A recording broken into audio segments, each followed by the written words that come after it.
everyone, welcome back to City Speak. This week, we're bringing you a special episode that was recorded in front of a live audience of over 3,000 local leaders at NLC's Congressional City Conference in Washington, D.C. just a few weeks ago. Some of our previous City Speak guests, such as White House Senior Advisor Mitch Landrieu, and several of the leaders we've featured here on the show, were in attendance, talking about the key challenges and priorities of municipalities today. For this episode, Clarence sat down with Steve Benjamin, the former mayor of Columbia, South Carolina. Together, they reflected on his time as mayor, what he's learned about public service over the years, and how he'll be working to strengthen local federal partnerships in his new role as senior advisor and director of the Office of Public Engagement at the White House. We hope you'll enjoy this conversation just as much as our live audience did just a few weeks ago. So without further ado, here's Clarence's conversation with former Mayor Steve Benjamin.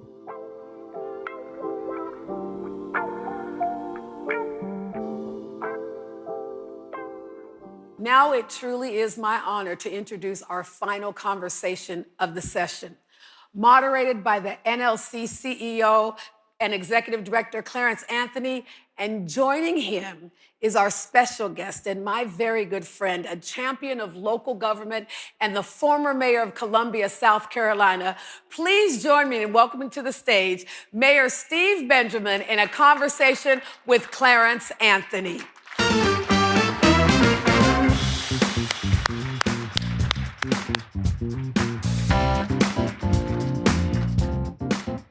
Hey everybody, welcome Mayor Benjamin to the stage, to National League of Cities. Man, this is a real opportunity, and it's a special opportunity for me. And we always say mayor, once mayor, always mayor.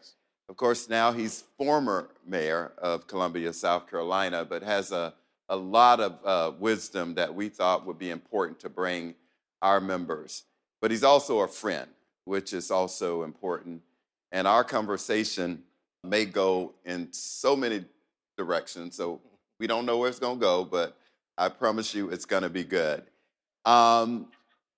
He's been the mayor, but there's this announcement I'm going to share with you all today. I'm not supposed to tell anybody.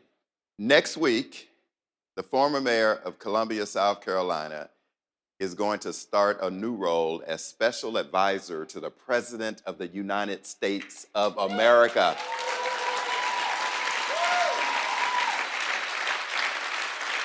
And his role will be responsible for connecting with us as municipal leaders. And we are so honored to have and blessed to have a friend like you, because you know what we go through every day. So Mayor, thank you and congratulations. Thank you, brother. Thank you. We're also lucky because we're recording this for our monthly NLC Cities Speak podcast with Clarence Anthony, where I sit down with local leaders who really talk about the tough issues that they're facing in their communities and some of the solutions that they're implementing. Since debuting the podcast last fall, we've had some amazing guests, and we're so excited that Mayor Benjamin agreed to join us and let us tape him live. He found out when he walked in the back room there that this was happening live. So make sure you check out the podcast and all of our previous conversations, and subscribe to City Speak. It really would be important for us to get these type of topics out. So without further ado, let's get things started. Mayor Benjamin served as mayor of Columbia, South Carolina for about 11 years, and you're certainly familiar with public service and all the highs and lows that elected officials go through. So now that you're out of office, and you reflect on your tenure, what would you tell your former mayor self that you would do different, or what kind of advice would you give to yourself now that you've been there? Sure. No, first of all, thank you, Clarence and Victoria and the entire team here at NLC. NLC does it right. This is impressive, y'all, to have this amount of this wealth of leadership and knowledge from all across the country, small towns, big cities. I would tell you the size of the city or town does not matter in the leader. So I want to encourage each and every one of you to be very understanding of your role and your sense of place. You are in a very special place for such a time as this, and America needs you. So thank you, NLC, for showing up and showing up strong. The, I'd say this, and I thought I might close with this, but I'll go ahead and open with this since you answered the question. Would I tell Steve Benjamin, 40-year-old mayor elected in Columbia, South Carolina, beyond the wildest dreams of Maggie and Sam's baby boy, would be the first job would be, and I would encourage all of you, we take care of yourself. Take care of yourself. Realize that we maintain these temporary positions of leadership in the course of our journey on God's green earth. And it's important as you juggle your balls, glass balls and rubber balls, to protect your rubber balls, your mental health, your spiritual health, your emotional health, your relationship with your friends and your family. The things that we get out of whack sometimes, we all do. The world is crazy, we get busy. But what always helps center me is I remembered my priorities, my relationship with God, my relationship with my wife and my family. I worked as a lawyer to earn a living to support my family. And then I was mayor, in that order. And it helped me become a better mayor. So I want to encourage you all. Take care of number one. You can't take care of anybody else. Just like when that thing drops out on the airplane, they give you some air. You got to give it to yourself first, right, Steve? Before you give the air to anybody else. So take care of yourself. That would be my first piece of advice. But also realizing that you are in a very special place of honor and privilege in your communities right now. It goes well beyond the politics. It goes well beyond the fiduciary authority. Although I'm a public finance lawyer, I'm always talking about money and finance and being a good steward. So my former colleagues know that's my stick. But you're in a very special place in what I still believe to be the greatest democratic nation in the history of the world.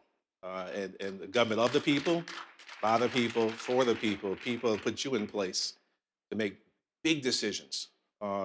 This discussion just before us, I mean, we're talking about literally life and death, and realizing that you have to take care of yourself first, but also realizing that you're in a very special place of honor in your respective communities, and people are counting on you. So work your tail off.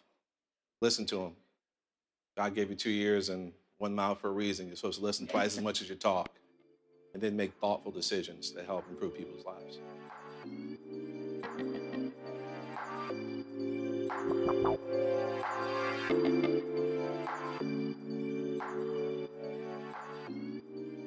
In your time as mayor, you faced a lot of challenges, ranging from preemption, state legislature dynamics, natural disasters, navigating civil unrest. And I remember a quote you said during civil unrest, but we won't talk about that today. When you think back as mayor, what are some of the things that you would have done differently in tackling some of those issues? Sure. Clarence is talking about back the riots after the killing of George Floyd. We had, obviously, just like so many of your cities, we had some significant, we think about the context. Many of you were leading at the time. We were dealing with the greatest pandemic since 1918, probably the greatest economic disruption most families had faced since 1932, and then the greatest social unrest in the wake of George Floyd's murder in Minneapolis, all wrapped up into one moment, y'all.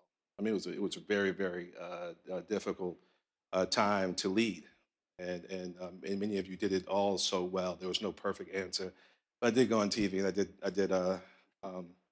did tell people to take their asses home, which was my pastor called me afterwards, and we had a conversation about it. But you know, when you're in the moment, you're in the moment. I would say the important thing you always have to remember is that, especially in the world we live in right now, is that you never know what's coming around the corner. You got to make sure you're prepared for everything, a 1,000-year flood. that we suffered in 2015, which we lost 19 precious lives, $1 billion worth of damage across our state, losing officers in the line of duty, our officers taking a life in the line of duty. Just the challenges that I would tell you, it's coming. So again, always being ready and prepared, making sure, yes, some people here might cast themselves as one thing or another. I don't mind saying that I am incredibly independent. I am radically pragmatic. I am a fiscal conservative. 12 years, we never raised taxes in Columbia, South Carolina. We worked hard to show people, because we were coming out of a recession when I was elected. And it was important for us to be able to show people that we valued their hard-earned dollars as we were, and I say that not just to the president of the chamber or business leaders, but also to that mother working 60 hours a week and trying to make sure that she could cover her expenses. We had to show the fiscal responsibility to make sure and we wound up with 9 years of budget surplus over 12 years as well. We invested in the things that mattered. We invested, as Director Young said earlier, in things that reflected our values as a community, trying to build the most talented, educated, and entrepreneurial city in America. But I will tell you that that you always have to prepare for the unexpected, and that means that you have to not only be prepared as these conferences prepare you to be academically smart, but you also have to make sure that you're working to be emotionally intelligent as well, and realize you're dealing with some very difficult times and sometimes difficult people. I would say this, although I guess it is implied in the question. We are at a point in our history where it seems like we spend a lot more time shouting at each other as opposed to dialoguing and listening to each other. I want to encourage you that as you step back into your chambers and your city halls, your town council meetings, encourage you to take some time and determine if someone equally yoked can see the same issue as you and see it very differently, and spend some time figuring out if you can solve, of these 10 priorities, the 3 things that you agree on, or the 4 things that you agree on, and show the public that our system of government still works. It will pay dividends for years to come. On all the other issues, we live in a democracy, majority rules, in a mature democracy. You enforce the will of the majority, and you protect the rights of the minority. That's where we're supposed to do things. But it takes some time, it takes some real leadership to try and solve the issues that we can agree on together. And if we do it, then we'll watch this great experiment, I think, continue to blossom for the next 250 years. And I will tell you, I have to figure out how to change my stick. I've always been, leadership doesn't come from Washington, it comes to Washington. Well, now I work in Washington for the boss. So I need a new line. If someone has some ideas, y'all smudgy, throw me something, throw me a bone. I need something. But I do believe firmly that local leadership is where it's at. You drive this experiment, you drive the ideas. The money comes from a local government. We're going to need you now more than ever. I want to ask you a question and follow up on that topic. You made a decision. You ran for office, 11 years of service. You went out into private sector, and now you're coming back into public service. What drove you to make that decision when you were asked to take on this role, to take on the role? That's a trick question, because we talked about it 10 times as I was trying to make the decision. I told you I was going to ask a question. We try to pretend to be professional colleagues. Clarence is one of my dearest friends and a mentor, and when I have tough decisions, I often confide in him, and we worked through this together. It was a tough call. I was very happy in the private sector. My wife was very happy with me in the private sector. But I live in Columbia, South Carolina. We've been blessed beyond measure. My parents are still with me. I have 2 awesome in-laws. Leandra and I have 2 amazing girls that we're raising together. But I grew up in Southside Jamaica, Queens, and 2 out here, 1 Queens over here. And I know this amazingly blessed journey that I've been on. And I never, ever thought that I'd have an opportunity to serve this country that's given me an opportunity to live up to my God-given potential in this way, at this level. And I knew at the end of the day, it wasn't, if, it was how. And I hope and pray that, when the final chapter is written, that our sacrifice, our personal sacrifice, and our time, talent, and treasures being given in this way at this time will make a difference for a whole lot of children who grew up the way that I did, similarly situated. That's our goal. Well, I will say this. We are very blessed to have you in that role. And we're going to make a commitment to call him every day and say that we are behind you, with you, because you have been in the same shoes that many of the members in this audience have been in. You understand how local government work, and you know that America would not be the America it is if it wasn't for our mayors, council members, commissioners in this audience. So we're so honored to have you, and we really appreciate you. Thank you, brother. One final question. Who are you supporting in the Final Four?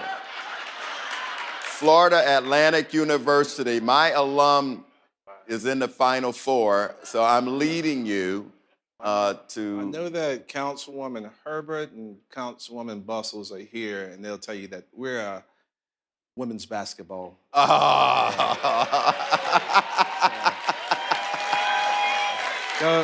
So it's all about the Gamecock women's basketball team and Coach Dawn Staley, the classiest act out there. So who else is playing? Anyway, go FAU Owls. Let's do it.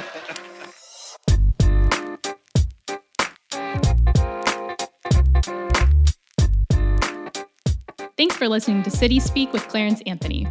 If you like this show, let us know. Share this episode with your friends and make sure to subscribe. We're curious to hear what you think, what you want more of, and how we can improve. If you have feedback or an idea for a guest you'd like Clarence to sit down with, send us your thoughts at cityspeakpodcast@nlc.org. Join us next month for a new episode. Like and subscribe here or wherever you get your podcasts. See you next time.